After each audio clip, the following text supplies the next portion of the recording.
তো চলেন শহীদ ওসমান হাদির আসল পরিচয়টা জানি আমরা। বিসমিল্লাহির রহমানির রহিম। সম্মানিত ভিউয়ার্স, আসসালামু আলাইকুম রহমতুল্লাহি ওবারাকাতুহু। আমি আজকে বাংলাদেশের দৈনিক ইনকিলাব মঞ্চের যে মুখপাত্র ওসমান হাদি, তিনি আমাদের ঝালকাঠি জেলার নলছিটি উপজেলার কীর্তি সন্তান, তার একটি সাক্ষাৎকার গ্রহণ করব। তার সম্পর্কে আপনারা দেশবাসী সকলেই জানেন, তারপরেও যে সে ঝালকাঠির সন্তান সেটি হয়তো অনেকে জানেন না। তাদের উদ্দেশ্যেই আমি মূলত আমার এই তার সাক্ষাৎকারটা নেওয়া। জি, কাইন্ডলি আসসালামু আলাইকুম। আসসালাম, কেমন আছেন ভাই? আছি আলহামদুলিল্লাহ, আপনি ভালো আছেন? আলহামদুলিল্লাহ ভাই। জি, আপনার পরিচয়টা একটু কাইন্ডলি যদি বলেন। আমি আমার বাসার সামনেই বসে আছি।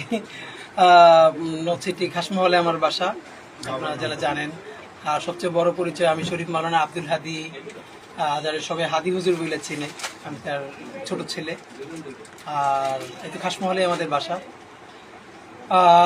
নলছিটি মাদ্রাসায় ক্লাস 1-2 পড়ার পর এরপরে নিসারাবাদ পড়ছি একদম ইন্টার পর্যন্ত বা আলিম পর্যন্ত, তারপর তো ঢাকা বিশ্ববিদ্যালয়ে চলে গেছি।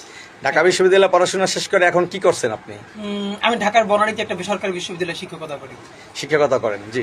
পাশাপাশি তো আমরা জানি যে আপনি ইনকিলাব মঞ্চের মুখপাত্র এবং আপনি ঢাকা 8 আসন থেকে যে সামনে আগামী জাতীয় সংসদ নির্বাচনে প্রার্থী, এই ব্যাপারে আপনার একটু যদি মন্তব্য বলেন।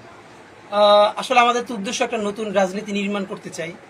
তো নতুন রাজনীতি নির্মাণ অর্থে যে তরুণদেরকে এম্পাওয়ার্ড করা, এবং সেই ক্ষেত্রে আমরা যত বকাঝকা করি, গালিগালাজ করি, দেশ তো মূলত বদলায় রাজনীতিবিদদের হাত ধরে, কারণ তারাই পলিসি মেকার। তো সেই ক্ষেত্রে আমরা নির্বাচনে কত ভালো করবো এটার থেকেও গুরুত্বপূর্ণ হলো আমাদেরকে যে গত ফ্যাসিস্ট আমলে অ্যাপলিটিক্যাল একটা জেনারেশন গড়ে তোলা হয়েছে বিরাজনীতি করার। তো যারা তরুণ, অনেস্ট অ্যান্ড ডেডিকেটেড, তাদের পলিটিক্যালি ইনভলভ হওয়া খুব জরুরি। এবং এই ট্র্যাডিশনাল সিস্টেমের বাইরে গিয়ে, চাঁদাবাজির বাইরে গিয়ে, টাকা পয়সার এই সিস্টেমের বাইরে গিয়ে, তো আমরা মূলত এই সবাইকে উদ্বুদ্ধ করতে গিয়েই নিজেরাও, মানে এই ইলেকশনটা আমাদের কাছে খুবই ছোট পার্ট, আমরা একটা বড় কালচারাল রেভলিউশন করতে চাই গণতান্ত্রিক। আর সেইটার একটা অংশ যে পয়সাপাতি ছাড়া একদম ক্রাউড ফান্ডিংয়ে মানুষের পয়সা মানুষের জন্য ইলেকশন করা যায়, এরকম একটা মডেল আমরা দাঁড় করতে চাই। আর হয়তো আমরা মরে যাওয়ার পরে ওইটা স্পার করতে পারে, কিন্তু ওইটাকে সামনে রেখে আমাদের ইলেকশনে পার্টিসিপেট। জি, আমি আপনাদের উদ্দেশ্যে একটু বলবো, আপনারা যারা ওসমান হাদিকে চেনেন, বাংলাদেশের আপামর সকল জনতা বর্তমানে ওসমান হাদিকে আপনারা জানেন যে একজন অন্যায়ের বিরুদ্ধে একজন আপোষহীন এক যুবক।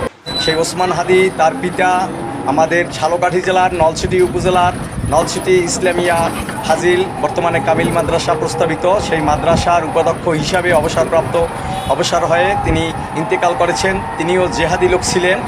সেই যে মাওলানা আব্দুল হাদি,